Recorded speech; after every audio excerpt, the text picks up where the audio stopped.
Hey guys, what's up? It's Eric with Advanced Level Automotive. Welcome back to the channel. Welcome back to another video.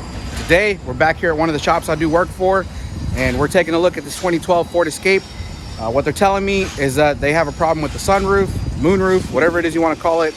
And they've already tried replacing, I think they said 2 or 3 different motors.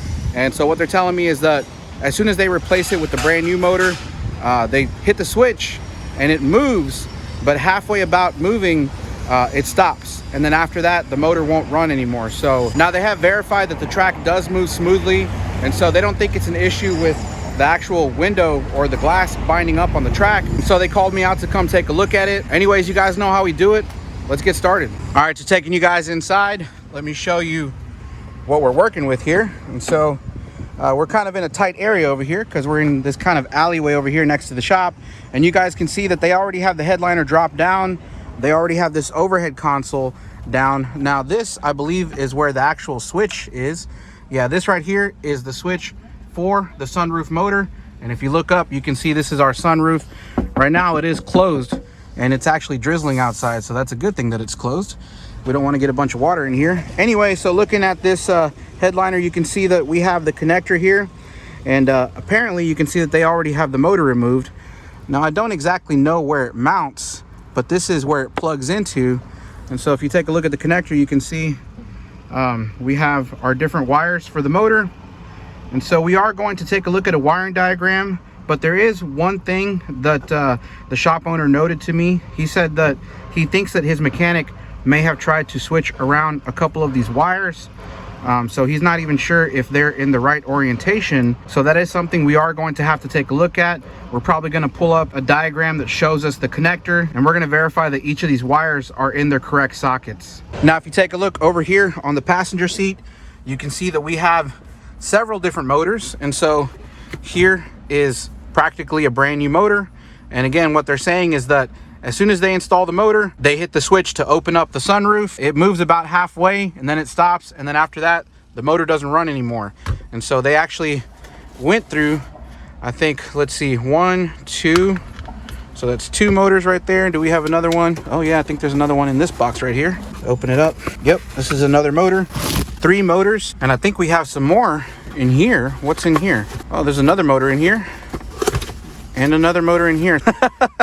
Okay, we got a total of 5 motors here. So one of these is probably the original one. I'm not even sure which one it is, but I think I'm going to take a quick minute to go ask the shop owner what each of these motors are. A few moments later. Okay guys, so I talked to the shop owner and he clarified some things for me. So this one over here is actually the original one, and you can tell because it says here FOMOCO stands for Ford Motor Company, and there is the OEM part number. So this is the original one that was on the vehicle. And then we have these 3 over here that are all replacement parts that they believe are burned.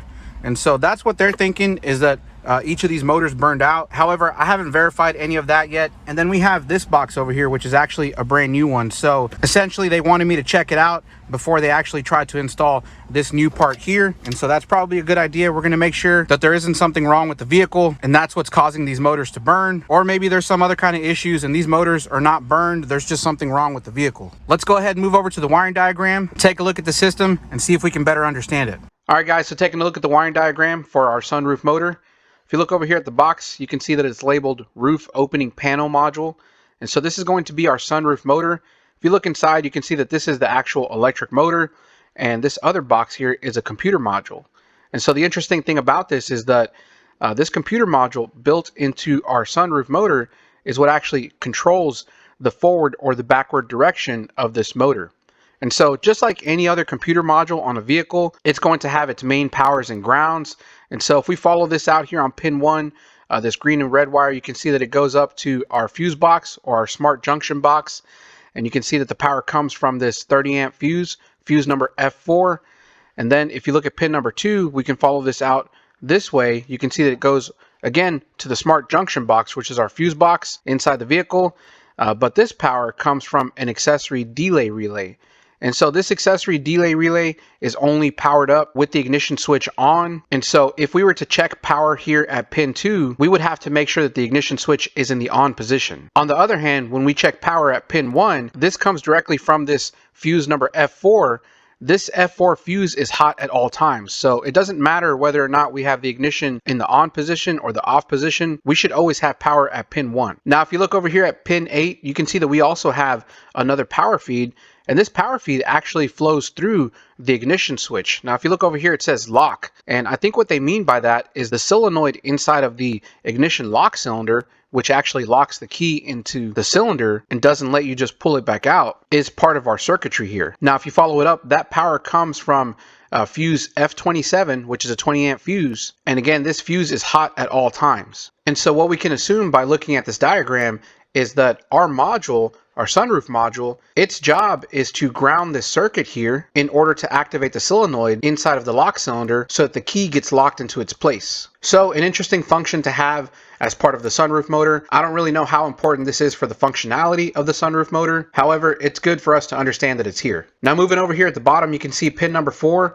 This is going to be our ground. It's grounded directly to the body at ground G301. This ground, of course, is very important. So we are going to want to load test this ground and make sure that we have a good connection. Now that we understand what our main powers and grounds are, let's move over to the switch and see if we can figure out how this thing works so that we can test it. So when looking at this roof opening panel switch, the first thing I want to start with is this pin number 1. You can see that the power that gets fed to the switch is the same power that gets fed to the roof opening module, and they come from the accessory delay relay. Now, if you follow this power feed, you can see it comes in on pin number 1, and if we follow it over here, you'll see that it goes through a diode, and then it goes through a resistor. Now, once our power feed passes through this resistor, everything beyond this point is a very low current voltage. And that's generally what you see with computer modules, because like I said, in this case, our sunroof motor is a computer module. And so we don't have any high current flowing through this module that's going to come from our switch. That's kind of interesting because in contrast to something like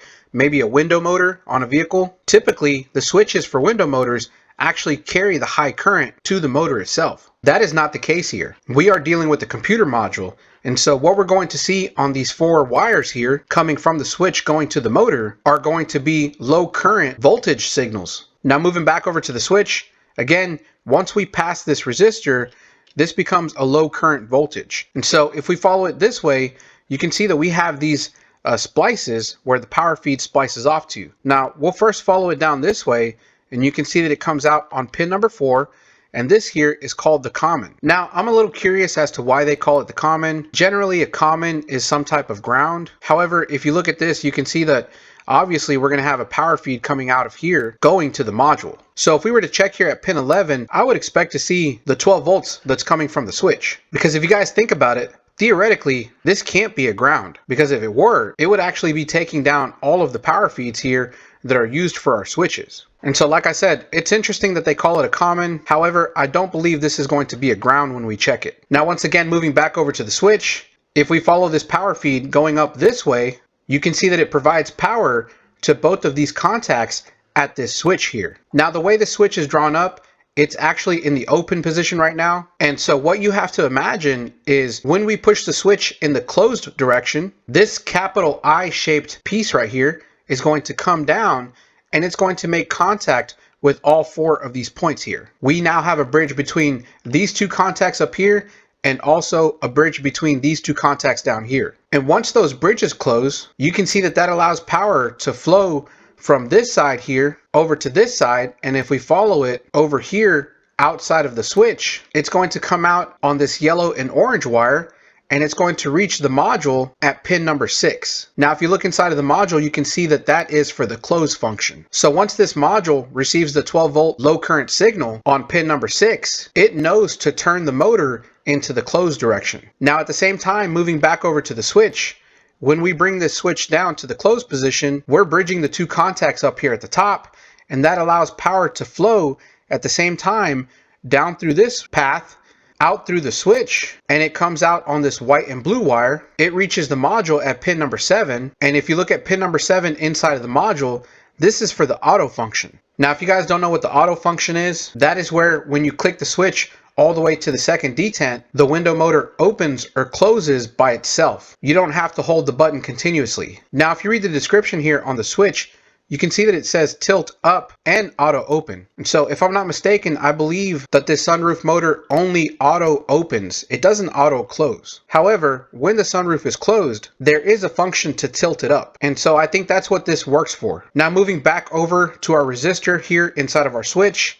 Again, power is going to come out of here. It's going to get spread out into these two contact points. And once again, we have a switch. Now, if you just use your imagination, move this switch up and close it, you're going to be bridging these contacts here and these contacts down here. Again, if we start by following the power through these two contacts here, you're going to see that it comes out of the switch through this violet and brown wire, and it reaches our module at pin number 5, which if you look at the description inside of the module, this is going to be for our open function. Now, if we move back over to the switch and we follow the power out through these two contacts, you're going to see that it comes out of the switch on this white and blue wire. You guys might remember, reaches pin number 7, and this is for the auto function. So when this module receives a power at pin number 5 for the open and a power here at pin number 7 for the auto, it knows to turn the motor in the open direction and initiate the auto function. So that's pretty much how this circuit works in a nutshell. Basically, we just need to check our main powers, our main ground. We need to test the functionality of our switch. Anyway, now that we understand how the system works,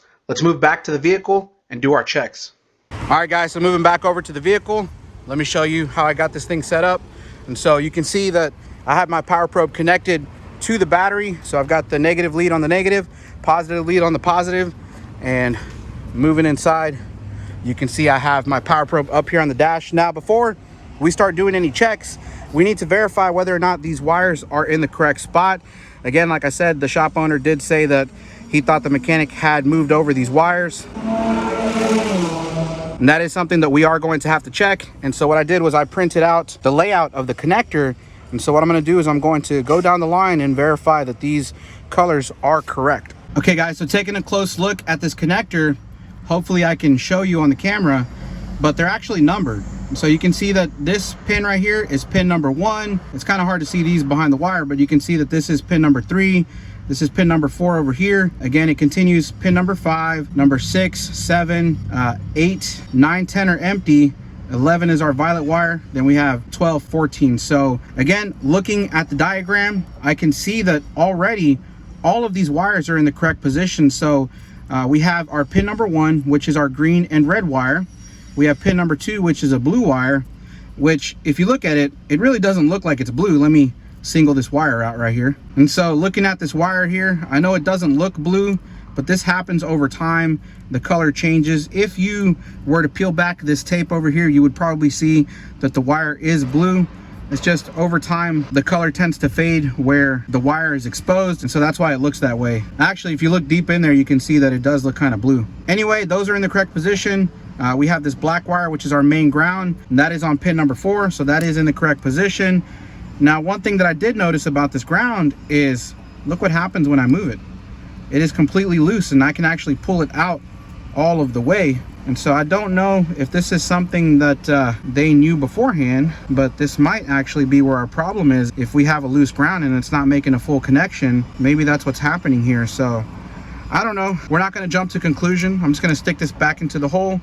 And when we try to connect the motor, we are going to try to make sure that this pin is all the way pressed in and making good contact on the inside. And actually, if you take a look, you can actually see that on this terminal, it looks like they tried to squeeze it shut. And so let me pull it back out. You can get a better look at that. Yeah, take a look at that. You can see that they actually tried to squeeze this terminal in. I guess it looked like it was a little bit walled out, and so they might have tried to make sure it was making a good connection. But I don't know, I really think there's a better way to do it, and that's by actually going in from the backside and bringing down this top fold. So if you look at the top of the terminal, you can see that it's actually rolled and there's a fold at the top. The best way to close these terminals in is not by trying to push on the bottom here, or excuse me, squish the bottom. It's better to try to get in behind that fold at the top and try to bring it down. And so I think I'm going to try to do that. But like I said, let's continue down the line here and make sure that the rest of these wires are in the correct spot. So we have pin number 5. I'm looking down at the paper. That is a violet wire. That is correct. Pin number 6 is yellow and orange. That is correct. Pin number 7 is white and blue. That is correct. Pin number 8 is white and brown. That is correct. And finally, pin number 11 over here is a violet and white wire. So everything here looks correct. Let me see if I can do anything with this terminal. I'll stick it back in and we'll start doing our checks. Okay guys, I really would like to show you this. However, I only have 2 hands and one of them is holding the camera. But basically, in order to close this terminal, I just use this little back probe and I slid it from the back side of the terminal in between where the fold is. And so I don't know if you guys can see that. Let me see if I can focus that. I apologize, I don't know if that's going to show up, but anyway, when I push into that fold, I'm actually closing the terminal. And so that's how we make sure that we get a good connection. All right guys, so it's starting to rain, so I'm going to try to do this as quickly as possible. So we're going to start by checking our power on our pin number 1, which is this green and red wire. And so I'm just going to take the back probe and I'm going to stick it in behind it. Now the key is not in the ignition, but it shouldn't matter because this is a power at all times. I'm going to stick it in. You guys can see we have full battery voltage on that green and red wire. So let's move on to the next one. Okay, so for the next one, we are going to have to stick the key into the ignition and turn the ignition on because it is powered up by the accessory relay. And so I started up the vehicle. Okay, so now I'm going to check our pin 2. You guys can see we have full battery voltage there. Now that we know our 2 powers are good, let's go ahead and check our ground. You guys can see we are showing continuity to ground. Now one of the things that we're going to want to do, because we are using the power probe and it's very sensitive to finding a ground, we're going to want to load test this ground. And so the power probe has a built-in circuit breaker for 8 amps. And so what that means is that if we send a power using this rocker switch, as long as we have good continuity to ground and that ground can carry 8 amps, then it should blow the circuit breaker inside of the power probe. So I'm going to go ahead and back probe this ground again. And now I'm going to give it power. And as you guys can see, it blew the circuit breaker on the power probe. What does that tell us? That this ground can easily handle 8 amps worth of current. So at this point, am I worried about a ground problem? No, not necessarily. Well, at least not from this point at the connector to where the actual ground is on the body. However, I am still worried about our ground connection inside of the connector because again, we still have this loose terminal. So the next thing we can do is check our pin number 5, which is the power feed from the switch for the open. And again, pin number 5 is a violet and brown wire. And so I've got it back probed here. Next up, I'm going to clip the alligator clip to my power probe. I forgot to reset the circuit breaker. So there's a little button here on the side of the power probe. You just push it in and that resets the circuit breaker. Okay, so with my other hand off screen, you won't be able to see this, but I'm going to push the switch. Now, I don't know which way the switch is going because it doesn't say open or close. The switch is just hanging here and all it says is auto. I'm gonna try to flick one way and we're gonna see if we have power. Okay, I don't know if that's gonna show up on the camera, but we have 11 volts there. I'm gonna let off and now we have nothing. Now I'm gonna flick the switch the other way and see what we have. We have nothing. Okay, so I know that flicking the switch this way is going to be our open function because we have 11 volts here. Now, once again, we're showing 11 volts, but because this power is going through a resistor, it's a very low current 11 volts. And so that's why it's not lighting up the red LED on the power probe. However, this does prove to us that our circuit is good. Now we're gonna switch to pin number 6, which is a yellow and orange wire. And this is going to be the power feed for the close function. So again, I've got my power probe here. I'm hoping you guys can see this because I can't see the screen for the camera, but I am going to flick the switch and I don't know if you guys can see it, but we do have 11 volts. I'm going to let off. Our 11 volts went away. I'm going to flick the switch again. I'm holding it. We have 11 volts. And so this does tell us that the switch is good. Now, the next thing that we want to check is our auto function. And so if you guys recall, this power feed comes from the switch for the automatic function. And so we should see a power here when we push the switch either way, open or close. And so I've got the back probe installed right now. I'm gonna clip my lead to the power probe, focus you in on that. Again, I'm hoping you guys can see this.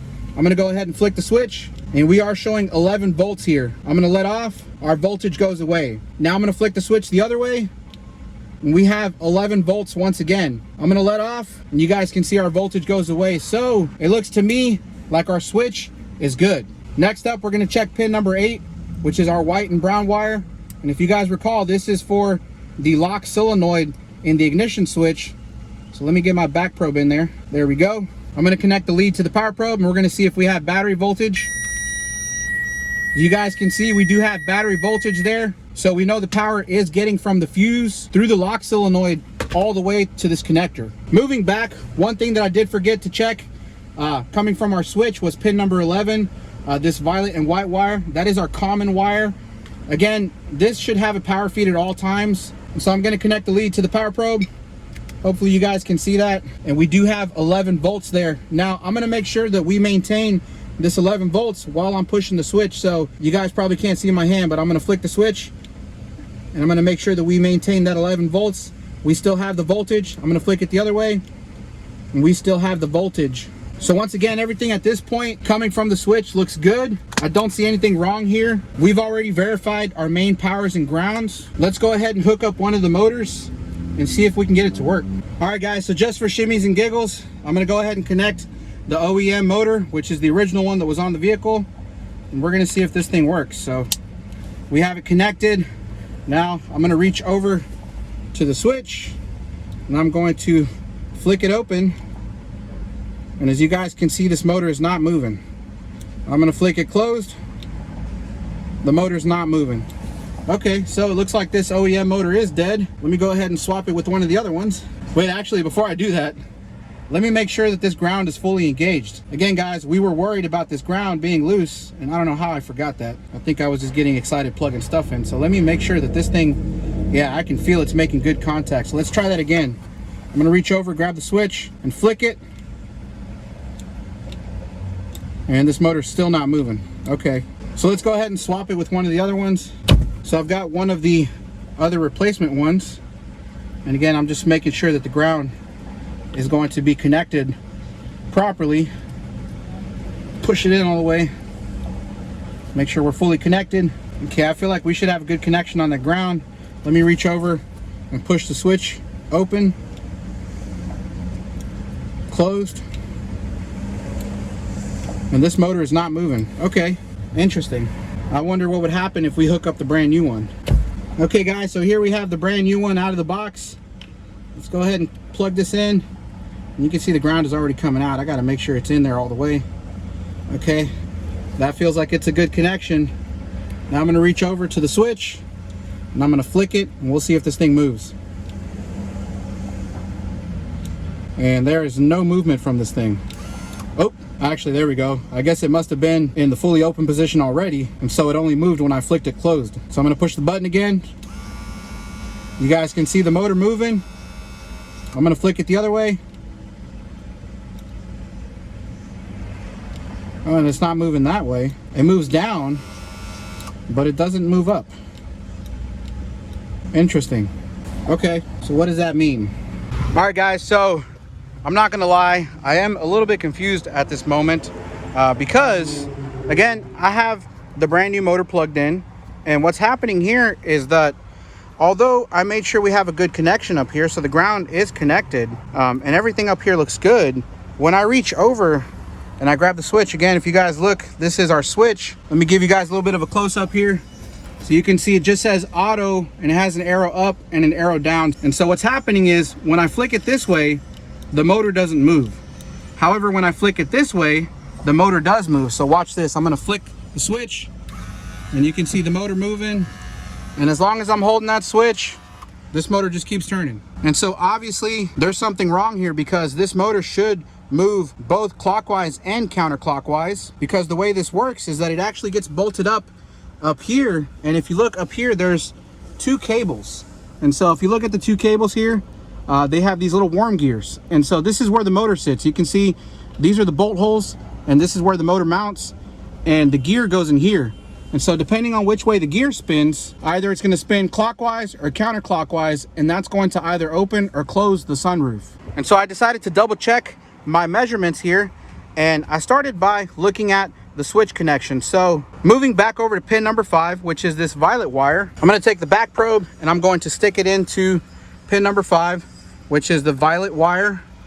And again, looking at the wiring diagram, I have it printed up over here. Pin number 5 is going to be the violet and brown wire that comes from our switch, and it is for the open. So again, pin number 5 is the violet wire for the open. Pin number 6 is the yellow wire for the close. And so again, originally when we looked at this, we were assuming, because the way the circuitry in here is drawn up, that when we flick the switch one way, that's going to send power through the closed wire, and then when we flick the switch the other way, it's going to send power to the open wire. But let me take you guys over to the power probe here and show you what's happening. So again, I'm back probed on that pin number 5 violet wire, and you can see that we have 13.2 volts. Now watch what happens when I flick the switch. So I'm going to reach up in here, grab the switch. So I'm going to try the up position first and focus in on the power probe down here. You can see again we have 13.2 volts. I'm going to flick the switch. You can see we now have a ground. However, even though we have a ground here, our motor is still not moving. Can you guys see the gear on that motor? It is not turning. So I'm going to let off of the switch, and then again focus on the power probe. You can see that we have 13 volts. Now I'm going to flick the switch the other way, and you can see that we still have our 13 volts, 12.9 volts. However, now our motor is turning. So take a look at that gear. You can see it spinning. Now I want to take the back probe and I want to move it over to pin number 6, which is our yellow and orange wire. And let's move down to the power probe. You guys can see we have 13 volts there. Now I'm going to flick the switch to the up position. Again, on pin number 5, when we flicked this to the up position, we saw a ground. So let me take you guys down to the power probe. Again, we have 13 volts. I'm going to flick the switch to the up position. Nothing changes. We still have 13 volts. Now I'm going to flick it to the down position, and you guys can see that we do have ground. And again, when I flick it to the down position, the motor spins. So to me, I'm a little bit confused because of the way the wiring diagram was drawn up. I'll explain to you what I mean by that in a minute, but just for grins here, I'm going to switch over and back probe our pin number 7, which is our white wire with the blue tracer. And if you guys recall, pin number 7 is going to be, again, a white and blue wire, and that is for our auto function. And so what I was assuming at first was that whichever way we flick the switch, we're going to see power there. But if you look right now, I'm not touching the switch and we have power. And so now I'm going to flick the switch. I'll just show you the power probe here. I'm going to flick it one way. Let me move this wire out of the way. Okay, so I'm going to flick it one way. You guys can see it's a ground. I'm going to let off. Now I'm going to flick it the other way. You guys can see it's a ground. And at this point, the motor is turning. So interesting stuff, because this switch isn't really operating the way I thought it was. But there is one more thing that I want to check here that I want to show you guys. And that is that pin number 11, which is what they call the common wire. And that's going to be our violet and white wire. So let's move over to the connector.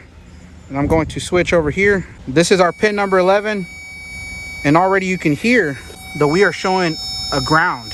And now what's interesting about this is that I think this is a ground at all times. So I'm going to flick the switch. I'm going to reach over here. I'm going to flick it one way. And you can see we still have a ground. I'm going to flick it the other way.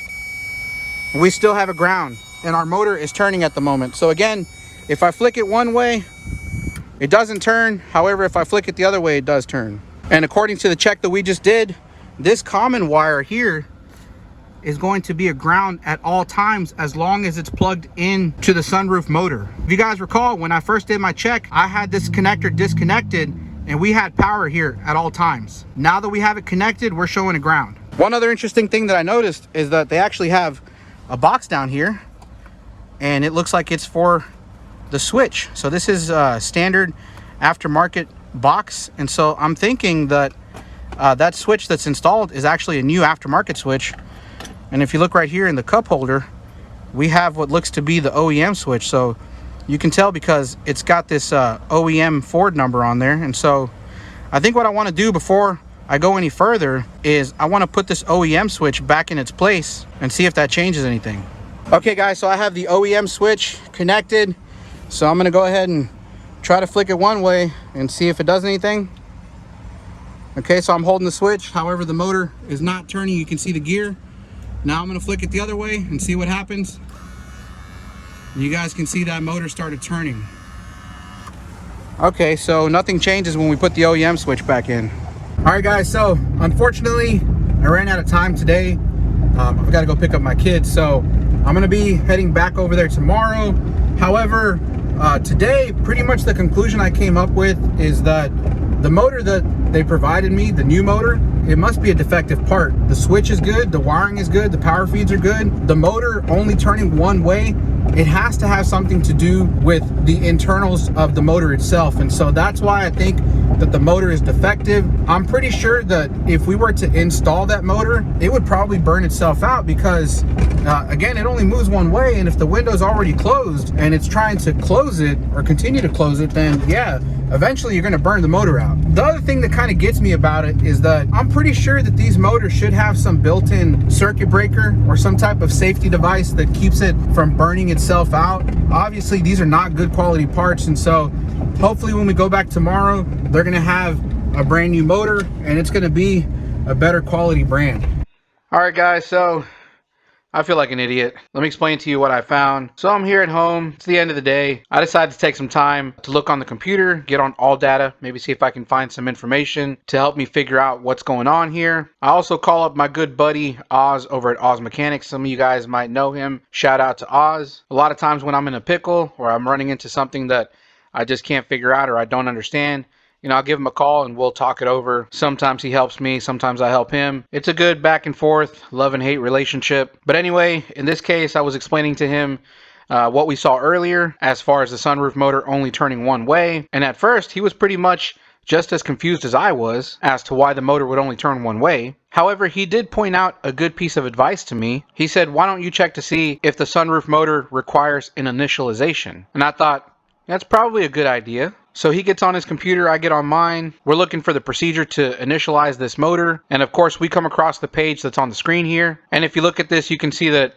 it's pretty straightforward. It's giving us some steps to initialize either an existing sunroof motor. For example, if you remove the sunroof motor to do some type of repair and then you reinstall the same motor back onto the frame, these are the steps here that you should follow in order to initialize it. However, in our case, we are replacing the motor. So if we scroll down here, you can see that they have the instructions to initialize a new roof opening panel motor. And if you look at the steps, it's pretty basic. There's only 3 steps. They basically want you to turn the key on, push and hold the forward position button until the glass panel is in the vent position, which means that we do have to start with the roof panel closed. Once we do that, we can release the switch. And then the 3rd step is basically just to verify the initialization by using the one-touch auto open and the one-touch auto close. Again, very basic, very straightforward initialization for this window motor. However, what's really important that we found on this page that answers all of my questions is this little note that they leave us. I'm going to highlight it.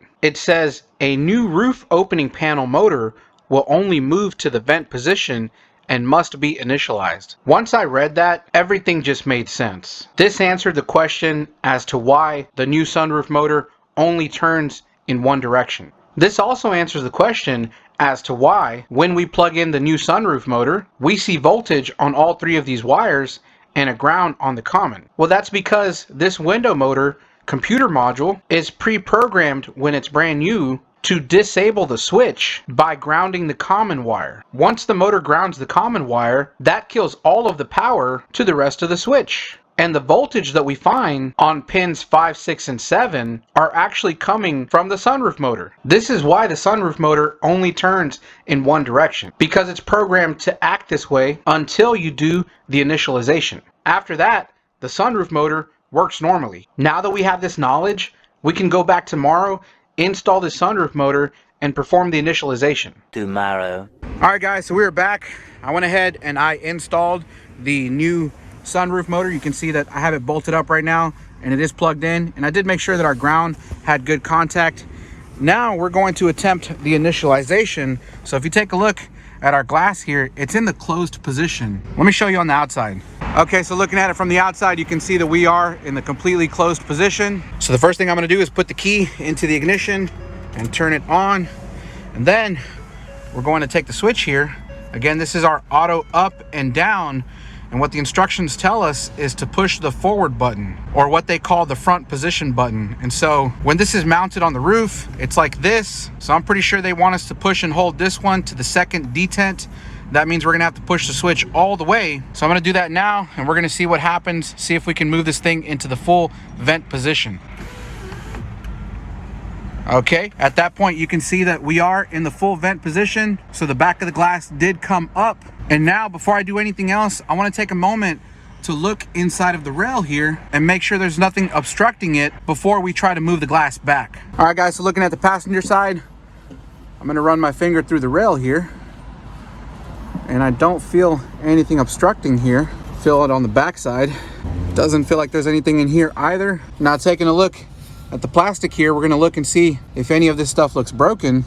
Now to be honest, I'm not entirely sure what this thing should look like, but judging by the way it looks, it doesn't look like anything here is broken. Again, taking a closer look at the rail here, you can see that there aren't any visible obstructions. Looking over this way here, again, I don't see any visible obstructions. There's a little bit of dirt over there, but that really shouldn't be a problem. Let's go ahead and take a look at the other side. Okay, so taking a look at this side, again, looking at the plastic, nothing here really looks broken. Let me run my fingers through here, see if I can feel anything. Nope, I don't feel anything here. Let's feel it on the other side, see if there's anything trapped in there. I don't feel anything. Let me see if I can stick the camera up in there and get a good view. Again, I don't see anything. Take a look at the front of the rail, and it looks pretty clean to me. So at this point, the next step that they say to do is to verify that the initialization was complete by verifying one touch auto open in the other direction. So I'm gonna go ahead and push this button all the way to the second detent. Ooh, that did not sound good. Let me see if I can move it forward here. Uh-oh, guys, this is not good. I don't know if you guys heard that, but the glass did come down on the backside, but when it started to slide back, I heard a loud pop somewhere back here, and now this thing doesn't move forward or backward. So watch, I'm gonna try to flick it forward. Nothing is happening. I'm gonna try to flick it back. Nothing is happening. Dang, I think we just killed another motor. All right, guys, so fast forward. It's now been about a week since we last saw the vehicle. Now, as you guys can imagine, when I heard that popping noise in the sunroof, I knew that there was some type of damage to the frame on the sunroof that we couldn't see visibly. And so that's what was happening, is that the motor was getting stopped by whatever was blocking the rail. Again, this was something that we couldn't see. We already did a visual inspection on the rail where we could see it. We didn't find anything trapped in there. We didn't see any broken pieces. And so whatever it was in the part of the frame that we couldn't see. Anyway, at that point, I pretty much did all that I can do. The sunroof frame was gonna have to get replaced, because if you guys didn't know, it's very difficult to try to find the pieces to repair the sunroof track. And if you do, you really have to know what you're doing in order to repair it. And so at that point, I recommended to the shop to replace the entire sunroof frame, which they ended up calling out a specialist. There's a guy locally that's all he does is replace sunroofs, and so they gave him a call, had him come over, he replaced everything, and after that the sunroof was working just fine. So I'm gonna chalk this up to another lesson. Like I said before, guys, I don't know everything, and anyone who claims to know everything is really just a liar. In this field, we work on all different makes and models, and it's impossible to know every single little anomaly about every different vehicle. And so I'll be the first to admit that, yeah, I had no idea that the sunroof motor, when it's brand new, it only turns in one direction. And so that really threw me off. Anyways, I figured this video might still be good for anyone who watches it. Maybe if you're like me and you didn't know about this, guess what? Now you know. And that's really all I'm trying to do with this channel, is share my knowledge and also share with you guys whenever I learn something new. Today's video is no different. This was a complete learning experience for me. I hope you guys walked away with something. And like I always say, thank you guys for watching the video. I hope you found it useful. I hope you found it educational, informational. If you did, make sure to give it a thumbs up. If you haven't done so already, make sure you subscribe to the channel, hit that notification bell, and I'll see you guys in the next one. Thanks.